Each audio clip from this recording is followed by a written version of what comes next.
Hello friends, मैं हूं अजीज शेख। आप देख रहे हैं movie stock movie explain channel, जिस पर आज मैं एक्सप्लेन करने वाला हूं पीस मेकर के एपिसोड नंबर 4 को, जिसकी कंटिन्यूएशन तीसरे एपिसोड के बाद की ही है। जिसके तीसरे एपिसोड के एंड में हमने पीस मेकर की पूरी टीम को सेनेटर को मारते हुए देखा था, जिसके सर से एक एलियन बटरफ्लाई निकला था, और दूसरी तरफ जॉन ने जूडो मास्टर को पकड़ा था, जिसे लेकर वो काफी ज्यादा प्राउड भी है। तो अब इस सारी सिचुएशन को फोर्थ एपिसोड में किस तरीके से एक्सप्लेन किया गया है, आइए उन स्पॉइलर डिटेल पर बात करते हैं। लेकिन उससे पहले अब बनेगी मेरी भी एक छोटी सी रिक्वेस्ट, जो है चैनल को सब्सक्राइब, वीडियो को लाइक और शेयर करने की। सो फ्रेंड्स, तो एपिसोड नंबर 4 की शुरुआत दिखाई जाती है पीस मेकर की पूरी टीम को वैन में बैठकर उस सिचुएशन से भागते हुए, जिसमें बैठकर विजुअलेंटी अपने पैर की छोटी उंगली कटने पर यही बात रिपीट कर रहा है कि अब वो बिल्कुल भी सही तरीके से चल नहीं पाएगा, क्योंकि इस बारे में उसने इंटरनेट पर रिसर्च की थी, जिसका मजाक वहाँ पर बाकी दूसरे लोग भी बैठे उड़ाते हैं। खास करके लियोटा के छोटी उंगली कटने से पैर की चलने पर कोई ज्यादा बड़ा इफेक्ट नहीं पड़ेगा, लेकिन विजुअलेंटी अपनी ही चलाता है। और दूसरी तरफ एमिलिया को टेंशन सेनेटर के सर से निकली हुई इस एलियन बटरफ्लाई की थी, जिसका जवाब क्रिस उसे यही देकर देता है कि उसके निकलते ही क्रिस ने उसे गोली मार दी, जिसका एमिलिया को अफसोस है, क्योंकि अगर वो एलियन उनके कब्जे में होता तो वो लोग उस पर रिसर्च करते या फिर उससे किसी न किसी तरीके की इन्फॉर्मेशन निकाल लेते। जिसके बाद हमें बताया जाता है कि वहाँ पर बंदी बनाकर जूडो मास्टर को भी रखा गया है, जो बेहोशी की हालत में नीचे गिर जाता है। जिसके बाद पीस मेकर और विजुअलेंटी उस पर गन तानकर खड़े हो जाते हैं, क्योंकि एमिलिया की कंप्लेंट यही है कि जूडो मास्टर के साथ क्या किया जाए, जिसका क्रिस और विजुअलेंटी के पास मारने के अलावा दूसरा कोई भी ऑप्शन नहीं। लेकिन फिलहाल तो उन दोनों को इसकी परमिशन नहीं मिलती, और फिर शुरू होता है शो का इंट्रो, जिसके बाद हम हेडक्वार्टर पर सभी की सिचुएशन देखते हैं, जहां पर मॉरिन विजुअलेंटी की कार लेकर पहुंचता है, और आते के साथ में ही वो ऑर्डर सभी को सैनिटर से रिलेटेड सारे के सारे सबूतों को जमा करने देता है, जिसे मिटाने की जिम्मेदारी उसने एमिलिया को दी है, जो करने में वो बिल्कुल भी इंटरेस्टेड नहीं है, क्योंकि ये डिपार्टमेंट जॉन का है। लेकिन मॉरिन के अकॉर्डिंग जॉन ने जूडो मास्टर को पकड़ा है, वो भी जिंदा, इसलिए ये काम तो एमिलिया ही करेगी। इसी के साथ साथ वो क्रिस को अपने ऑफिस में बुलाते हैं, ताकि उसकी श्योरिटी ली जा सके कि वो इस मिशन में रहने लायक है भी या नहीं, जिसका बेकार सा रीजन क्रिस वहाँ पर यही देता है कि उसके वेपन पर उसे उसका आइकॉनिक पीस का सिंबल चाहिए, जो नहीं होता है तो चीजें बिगड़ जाती है, और वो अपने मिशन से भी भटकता है, जिससे वो आज तक बिल्कुल भी नहीं भटका। और इस रीजन को सुनकर मॉरिन थोड़ा सा कन्विंस होते हैं, पूरी तरह बिल्कुल भी नहीं, बट फिर भी मॉरिन चाहता है कि क्रिस इस खतरनाक मिशन में उनका साथ दे, जिससे पूरी दुनिया खतरे में है, जिसमें क्रिस के अलावा अब विजुअलेंटी भी उनके मिशन का हिस्सा है, जिसे लेकर क्रिस को थोड़ा डाउट है, क्योंकि विजुअलेंटी दिमाग से थोड़ा खसका हुआ है उसके अकॉर्डिंग। बट जो भी हो, उसने मिशन में अच्छा परफॉर्म किया है, और इसके अलावा अगर वो अपना मुंह बाहर खोलेगा तो उन्हीं के लिए प्रॉब्लम होगी, इसलिए उसे साथ रखना अब क्रिस की जिम्मेदारी है। जिसके बाद क्रिस बटरफ्लाई एलियन को लेकर काफी सारी इन्फॉर्मेशन चाहता है, जो फिलहाल तो उसे मॉरिन ना देते हुए यही कहता है कि वो पहले अपनी थकान मिटा ले, उसके बाद शाम को बैठकर वो लोग इस डिटेल पर अच्छे से बात करेंगे, ताकि वो इस मिशन को और भी अच्छी तरीके से समझ सके। जिसके बाद क्रिस विजुअलेंटी को लेकर वहाँ से निकल जाता है, और दूसरी तरफ लियोटा एमिलिया से माफी मांगती है रात को की गई उसकी हरकतों के लिए, क्योंकि आज तक उसने किसी भी शख्स को मारा नहीं है। लेकिन ये रीजन एमिलिया को बिल्कुल भी पसंद नहीं आता, जिसका जवाब वो उसे यही कहकर देती है कि अगर उसे इस तरीके का काम नहीं आता तो फिर वो इस प्रोफेशन में कर क्या रही है। जिस बात से लियोटा को थोड़ा बुरा लगता है, जिसकी भड़ास वो बाथरूम में जाकर निकालती है, यानी कि खुद को दिलासा देकर, जहाँ से बाहर निकलकर वो देखती है कि जूडो मास्टर की केयर उन्हीं के हेडक्वार्टर में की जा रही है, वो भी जॉन के अंडर, जिसे जाकर वो समझाती है कि उसे इस सिचुएशन में हॉस्पिटल में होना चाहिए, यहाँ पर बिल्कुल भी नहीं। जिसके रिप्लाई में जॉन यही कहता है कि फिलहाल तो ब्लैक कॉप्स इसी तरीके से काम करता है, और जूडो मास्टर उनके लिए खतरा है, जिसे वो लोग ऐसे ही हॉस्पिटल में ले जाकर तो भर्ती नहीं कर सकते। और फिर अगले सीन में हम क्रिस और पीस मेकर को देखते हैं, यानी कि एडविन को, जो कार में क्रिस का थैंक्स करता है, क्योंकि इस मिशन में रहकर उसे एहसास हो गया कि पेन किसे कहा जाता है, और हाँ, टॉर्चर भी, जिसका उसने आज तक एक्सपीरियंस नहीं लिया था। और एडविन के अकॉर्डिंग उसे यही लग रहा है कि क्रिस ने जानबूझकर उसे टॉर्चर होने दिया, जबकि सच हम सभी को पता है कि क्रिस एडविन की केयर बिल्कुल भी नहीं करता। लेकिन एडविन अपोजिट है, जो क्रिस को बहुत ही ज्यादा मानता है और उसकी केयर भी करता है। जिस बातचीत के दौरान वो लोग क्रिस के पिता के घर पर पहुँचते हैं, जिनके घर के बाहर लगे हुए अमेरिका के उल्टे फ्लैग को देखकर एडविन यही कहता है कि उसके पिता शायद से रेसिस्ट है, जिस बात से क्रिस को बुरा लगता है, और वो रिप्लाई में एडविन को उसके पिता के घर से भागने के कारनामे एक्सप्लेन करता है, जो कि असल में किसी लड़की नहीं बल्कि एक आदमी के साथ भाग गया है, जो एडविन के अकॉर्डिंग प्यार है, जिसे फिलहाल तो क्रिस अभी नहीं समझ रहा, क्योंकि क्रिस अपने पिता के खिलाफ कुछ भी गलत नहीं सुन सकता। जिसके बाद वो एडविन को कार में ही रुकने के लिए कहता है, ताकि घर पर जाकर वो अपने पिता से कुछ अपने लिए हथियार ले सके, खास करके उसके हेलमेट। लेकिन घर पर नॉक करने के बाद भी उसके पिता दरवाजा दरवाजा जब नहीं खोलते तो उसके पड़ोसी की नजर उस पर ना पड़े, इसलिए क्रिस डोर को चोरी से अनलॉक कर अंदर घुस जाता है। लेकिन फिर भी उसका पड़ोसी उसे देख लेता है, जिसे बिल्कुल भी ना रिप्लाई करते हुए क्रिस बस अपने काम में बिजी हो जाता है, यानी कि अपने पिता को ढूंढने में, जो फिलहाल तो उसे पूरे घर में बिल्कुल भी नहीं मिलते। साथ ही साथ टीवी पर न्यूज भी चल रही होती है जू से एक गोरिल्ला के चुराने की, जिसका शायद पता हमें इसके आगे के एपिसोड में चलेगा कि असल में उसे चुराया किसने है। जिसके बाद बाहर एड्रियन खुद के कॉस्ट्यूम को चेंज करता है और सीधे क्रिस के घर में घुस जाता है, जहाँ क्रिस उसके पिता के पॉकेट डायमेंशन की लैब में है, जिसके पिता के ना होने का फायदा वो वहाँ से कुछ अच्छे हेलमेट चुरा कर करता है। जिसके बाद उसकी नजर उसके पिता के कॉस्ट्यूम पर जाती है, यानी कि व्हाइट ड्रैगन के कॉस्ट्यूम पर, जिसे कॉमिक बुक से ही एक्वायर कर फैंस के सामने रख दिया गया है। लेकिन उसे सीरीज में किस तरीके से यूज किया जाएगा उसे देखने में मैं बहुत ही ज्यादा इंटरेस्टेड हूँ, क्योंकि कॉमिक बुक में ये कैरेक्टर हिसाब से बहुत ही ज्यादा रेसिस्ट था। जो कैरेक्टर हमें यहाँ पर क्रिस के पिता का भी दिखाया गया है, जिसके बारे में हम आगे बात करेंगे, क्योंकि यहाँ पर सिचुएशन एड्रियन की सीधे क्रिस के पिता के लैब में घुसने की है, जिसे क्रिस यही कहकर चिल्लाता है कि उसने उसे बाहर रुकने के लिए कहा था। लेकिन एड्रियन फिर भी अंदर आ गया है और अब इस लैब को देखने के बाद वो बहुत ही ज्यादा इम्प्रेस हुआ है और पूरी तरीके से श्योर है कि उसके पिता पक्का रेसिस्ट थे, जिन्होंने अपने शातिर दिमाग से खुद के घर में ही क्वांटम अनफोल्डिंग का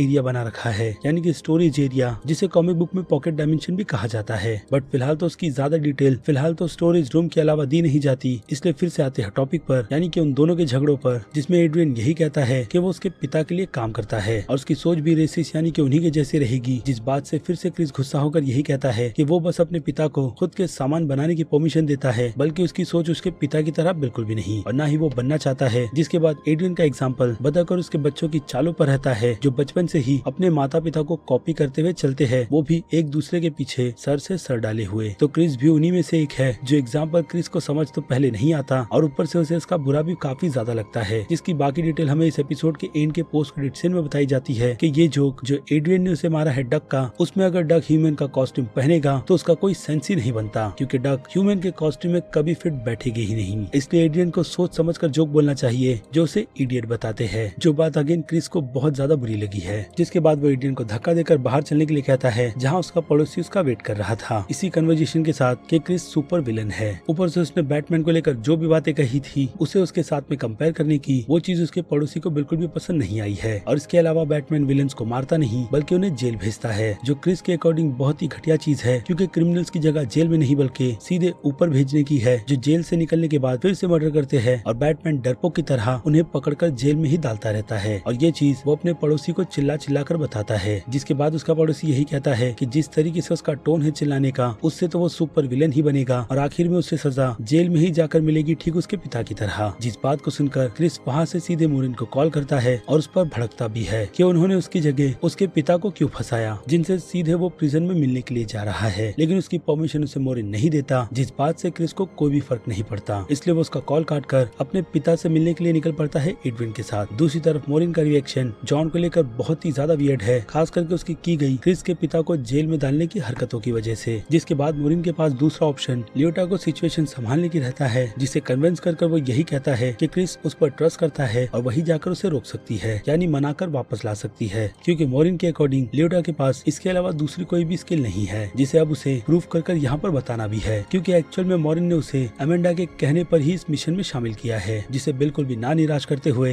लियोटा सीधे अपने काम पर निकल जाती है। और दूसरी तरफ क्रिस गाड़ी में बैठे अपने दोस्त एडविन से माफी मांगता है और उसे सच बताता है कि उसके पिता सच में रेसिस्ट है, लेकिन वो नहीं। जिसके बाद एडविन क्रिस को ऑफर उसके पिता को मारने का देता है, जिसके लिए क्रिस बिल्कुल भी एग्री नहीं होता, क्योंकि वो अपने पिता से प्यार करता है। लेकिन उनके पहुंचते ही वहाँ पर लियोटा भी पहुंचती है और उसे अंदर जाने की सलाह बिल्कुल भी नहीं देती, क्योंकि जो कुछ भी उसके पिता के साथ हुआ है वो असल में डिजर्व करते हैं, खास करके जिस तरीके से उन्होंने बचपन में क्रिस को ट्रीट किया है उसके लिए। बाकी उनकी सोच तो रेसिस्ट है ही ब्लैक पीपल को लेकर, जिनकी फाइल में सारी की सारी डिटेल भरी पड़ी है, और क्रिस को ये जानना है कि उसकी फाइल में ऐसी क्या बाप बेटी की बात लिखी हुई है जो खुद उसे नहीं पता, जिसे लियोटा वहाँ पर बिल्कुल भी एक्सप्लेन ना करते हुए यही सलाह देती है कि उसके पिता एज अ पेरेंट्स उसके लिए ठीक रहेंगे, जैसा हर बच्चे अपने माँ बाप को समझते हैं, लेकिन असल में वो एक बुरा इंसान है और उसकी जगह जेल में ही ठीक है। जिस बात को इग्नोर कर क्रिस सीधे अपने पिता से मिलने के लिए चला जाता है, यही कहकर कि इंसान बदलते हैं और हो सकता है कि उसके पिता भी बदल चुके हैं। जिसके बाद लियोटा की नजर एडियन पर पड़ती है, जो उसकी आवाज से उसे पहचान जाती है कि असल में वो विजुअलिटी है, लेकिन एडियन वहाँ पर अपनी आवाज बदल कर नाटक करता है और उसके लंगड़ा के चलाने का भी रीजन वो बिल्कुल ही अलग बताता है, क्योंकि असल में वो विजुअलिटी है ही नहीं और न ही वो जानता है कि विजुअलिटी मर्द है या औरत, जिसकी बात पर मजाक में ही सही लियोटा कहीं ना कहीं ट्रस्ट करती है। और दूसरी तरफ क्रिस जब अपने पिता से मिलने जाता जाता है तो वो उन्हें सारी की सारी सिचुएशन एक्सप्लेन करता है। जैसी सिचुएशन क्रिस को बाहर लियोटा ने सारी की सारी जो एक्सप्लेन की थी वही कि कैसे जॉन और उनकी टीम ने उसे फ्रेम किया। जिस बात को सुनकर उसके पिता आग बबूला हो जाते हैं और उसे ये भी सलाह देते हैं कि उसे काम किसी के अंडर रहकर नहीं करना चाहिए बल्कि सबसे ऊपर लीडर बनकर करना चाहिए। जिसके बाद क्रिस अपने पिता को यही श्योरिटी देता है कि इस मिशन के खत्म हो जाने के बाद यानी कि एलियन से भिड़ने के बाद वो सारी की सारी चीजें ठीक कर लेगा और उसके पिता को यहाँ से निकाल ले जाएगा। लेकिन उसके पिता को अपने बेटे पर बिल्कुल भी भरोसा नहीं है और ना तो वो उससे प्यार करते हैं बल्कि उनका असल प्यार उसके दूसरे बेटे से था यानी कि क्रिस के बड़े भाई से, जिसके जाते ही उनके पास दूसरा ऑप्शन क्रिस को पाल पोस कर ट्रेन करने का रहा है, जिसमें अगेन वो बिल्कुल भी इंटरेस्टेड नहीं थे। और अब वो चाहते हैं कि वो ऑफिसर से बात कर फिंगरप्रिंट्स को दोबारा मैच करने के लिए कहे, जिसके सामने आते ही उन्हें यहाँ से बेल मिल जाएगी। और बाहर की तरफ सिचुएशन एडियन की काफी ज्यादा कंफ्यूजिंग है क्योंकि लियोटा के अकॉर्डिंग वो अपने दोस्त यानी कि क्रिस को समझ ही नहीं पाया है कि उसे अंदर से दर्द उसके पिता की वजह से ही मिलता है। और अगर वो एक बार रास्ते से हट गए जो सच में बहुत बुरे इंसान है तो क्रिस की लाइफ बहुत ही ज्यादा आसान हो जाएगी और फिर वो अपने दोस्तों को बहुत ही अच्छा टाइम भी दे सकता है। और इसे सुनकर एड्रियन सीधे अपने मकसद पर निकल पड़ता है यानी कि एक्चुअल में क्रिस के पिता को मारने के लिए, जिसके लिए उसे जेल में जाना होगा। और वो ये चीज सभी पुलिस वालों के सामने उनके ऑफिस की कांच को तोड़कर करता है, जिसके बाद उसे जेल होती है। लेकिन उसके पहले यानी कि लियोटा के पास से हटने के बाद क्रिस भी वहाँ पर आता है और लियोटा से पूछता है कि विजुअलेंटी गया कहाँ, जिस नाम को सुनकर वो यही कहती है कि उसे नहीं पता था कि एड्रियन ही विजुअलेंटी है, लेकिन वो जहाँ कहीं भी गया है वो फिर से वापस आ जाएगा, जिसकी उसे टेंशन बिल्कुल भी नहीं लेना चाहिए और ना ही टेंशन उसे अपने पिता की होनी चाहिए, जिस सारे के सारे मैटर को मॉरिन बहुत ही अच्छी तरीके से सॉल्व कर लेगा। और अब यहाँ पर क्रिस को बस जाकर शांति से आराम करना चाहिए, जिसकी उसे सबसे ज्यादा जरूरत है। और दूसरी तरफ जूडो मास्टर ऑफिस में होश में आ गया है, जिसके होश में आते ही वो सबसे पहले तो अपनी सिचुएशन से निकलता है और कबर्ड में जाकर छुप जाता है ताकि जॉन के आने के बाद वो उसे अच्छी तरीके से तोड़ सके। लेकिन जिस वक्त जूडो मास्टर उसे मार रहा होता है उस वक्त जॉन लियोटा से बात कर रहा होता है, यही बताकर कि जूडो मास्टर भाग गया है। लेकिन फोन पर लियोटा उसे पिटता हुआ सुन लेती है, जिसके बाद वो दोनों सीधे अपने हेडक्वार्टर पर निकल पड़ते हैं। जहाँ पहुँचने के बाद जॉन उन्हें बताता है कि वो खिड़की के रास्ते से नीचे कूद गया है और क्रिस उसका पीछा करता है, जिसके बाद उनकी फाइट यानी कि रीमैच पार्किंग लॉट में ही शुरू हो जाता है। लेकिन क्रिस जब उसे हराने ही वाला होता है तो लियोटा वहाँ पर पहुंचकर उसे सीधे गोली मारती है, वो भी उसके सीने में, जिसे गोली लगने से पहले वो यही बता रहा होता है कि बटरफ्लाई कौन है और उन्हें नहीं पता कि वो सभी कितनी बड़ी मुसीबत में पड़ने वाले हैं। लेकिन आगे वो कुछ बताने से पहले ही सिचुएशन क्या हो चुकी है उसके बारे में मैं आपको बता चुका हूँ, जिससे लियोटा थोड़ी नर्वस है क्योंकि उसने पहली बार एक जिंदा शख्स पर गोली चलाई है। लेकिन क्रिस के अकॉर्डिंग निंजाज मरते नहीं बल्कि अपनी किडनी को अपना हार्ट बना लेते हैं क्योंकि उनके पास इसी तरीके की कुछ ट्रिक होती है। लेकिन लियोटा के अकॉर्डिंग ऐसा कुछ भी नहीं होगा क्योंकि जूडो मास्टर अब भी सांस ले रहा है यानी कि वो जिंदा है। और दूसरी तरफ क्रिस के पिता डिटेक्टिव को केस से रिलेटेड काफी सारी इन्फॉर्मेशन देना चाहते हैं, लेकिन फिलहाल तो उनका मुंह बंद करने के लिए वहाँ पर एड्रियन पहुंच चुका है, जो सीधे उसके पिता और उनके ग्रुप वालों के साथ जाकर बैठता है और अमेरिका के लिए ब्लैक लोगों ने क्या क्या किया है यानी कि उनकी अच्छाई गिनवाना शुरू कर देता है, जिसे सुनकर उन सभी का दिमाग खराब होता है। और उसके बाद वो लोग उस पर हमला करते हैं, जहाँ हम एड्रियन की बिल्कुल ही अलग पर्सनैलिटी देखते हैं, जिसमें वो क्रिस के पिता के सभी गुंडों की हालत बुरी करता है यानी कि उनके हाथ पैर तोड़ देता है। और जैसे ही वो क्रिस के पिता को फाइट करने का ऑफर करता है तो उसके पिता अपने दिमाग को चलाकर यही कहते हैं कि वो उस पर बिल्कुल भी हमला नहीं करेंगे क्योंकि कैमरे में सभी चीजें रिकॉर्ड होगी जो आगे चलकर उन्हें ही किसी न किसी मुसीबत में डाल सकती है, क्योंकि वो उनके टीममेट्स की तरह बिल्कुल भी गधे नहीं है। जिसके बाद विजुअलेंटी यानी कि एड्रियन क्रिस के पिता को ताना मारकर यही कहता है कि वो अच्छा बाप बिल्कुल भी नहीं, और क्रिस के पिता समझ जाते हैं कि उसे यहाँ पर उनके बेटे ने मारने के लिए भेजा है। जिसके बाद वो जोर जोर से डिटेक्टिव को बुलाने के लिए कहते हैं कि उनकी जान को खतरा है उनके खुद ही के बेटे से। और दूसरी तरफ हम क्रिस को उस एलियन बटरफ्लाई के साथ देखते हैं जिसे उसने जार में पकड़ कर रखा है, वो भी जिंदा, जिसे एगली खाने की कोशिश करता है। और दूसरी तरफ लियोटा को एमिलिया आकर शाबाशी देती है जो काम उसने जूडो मास्टर को गोली मारकर किया है कि अब वो अपने बिल्कुल परफेक्ट प्रोफेशनल में है, जिस पर अब भी लियोटा को यही डाउट है कि वो इस काम के लायक है भी या नहीं, क्योंकि दूसरी तरफ उसने एड्रियन को क्रिस के पिता को मारने के लिए भेज दिया है। जिस बात को सुनकर एमिलिया का दिमाग खराब होता है और बाद में वो ये रिपोर्ट मॉरिन के साथ शेयर करती है, जिसे सुनकर मॉरिन यही कहता है कि अमेंडा वॉल्टर ने उसे सारे के सारे गधों की टीम दी है जो सिवाय रायता फैलाने के अलावा दूसरा कुछ काम नहीं करती। और फिर लियोटा वहाँ पर अपना एग्जाम्पल देते हुए यही कहती है कि उसने बस एड्रियन के दिमाग में एक छोटे से आइडिया को डाला है, जिसे वो पूरा करेगा या नहीं उसकी श्योरिटी उसके पास नहीं है। लेकिन मॉरिन को भरोसा है कि विजुअलेंटी अपने काम को अंजाम ना देते हुए व्हाइट ड्रैगन के हाथों मारा जाएगा, जो कोई छोटा मोटा क्रिमिनल तो है नहीं। और ऊपर से उन लोगों की नजर में क्रिस का ट्रस्ट और टूटेगा क्योंकि उसका बेस्ट फ्रेंड उसके पिता को मारने के लिए गया है। जिसके बाद जॉन मॉरिन को करेक्ट करते हुए यही कहता है कि पीसमेकर का बेस्ट फ्रेंड उसका ईगली है, और अगर वो लोग बेस्ट फ्रेंड की बात करेंगे तो क्रिस को यही लगेगा कि ईगली ने उसके पिता को मारा है, जिसका कोई लॉजिक तो बनता नहीं, क्योंकि एमिलिया भी उसे यहाँ पर यही बात समझाती है कि कोई पेट जाकर किसी इंसान को कैसे मारेगा। रहेगा, खास करके ईगली। और फिर इस टॉपिक को खत्म कर वो लोग सीधा अपने काम पर लग जाते हैं, यानी कि मॉरिन के दिए गए ऑर्डर पर, जिसमें जॉन को बस एड्रियन के सारे किए गए कामों की लिस्ट को मिटाना है ताकि उसे बड़ी सजा बिल्कुल भी ना हो। लेकिन जॉन को वहाँ पर विजिलेंटी का असली नाम नहीं पता,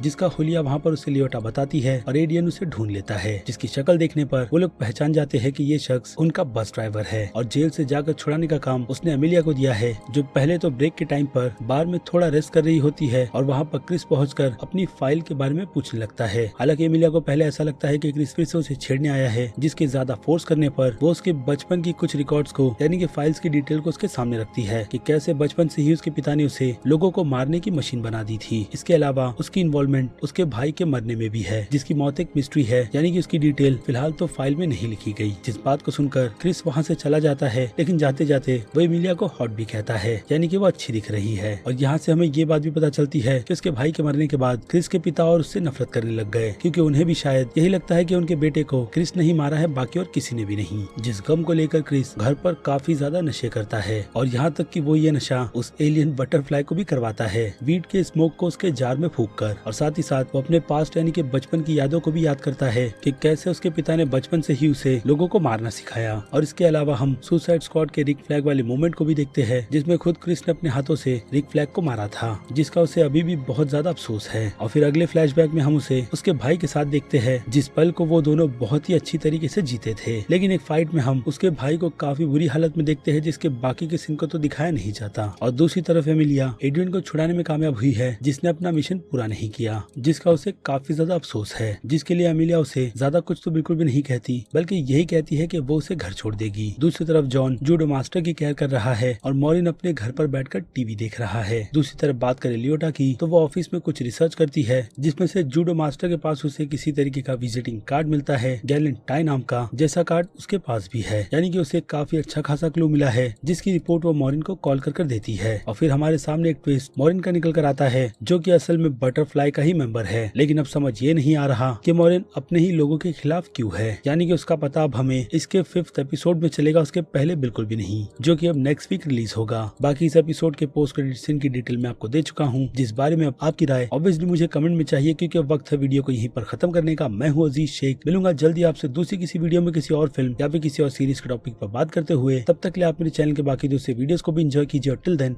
बाय।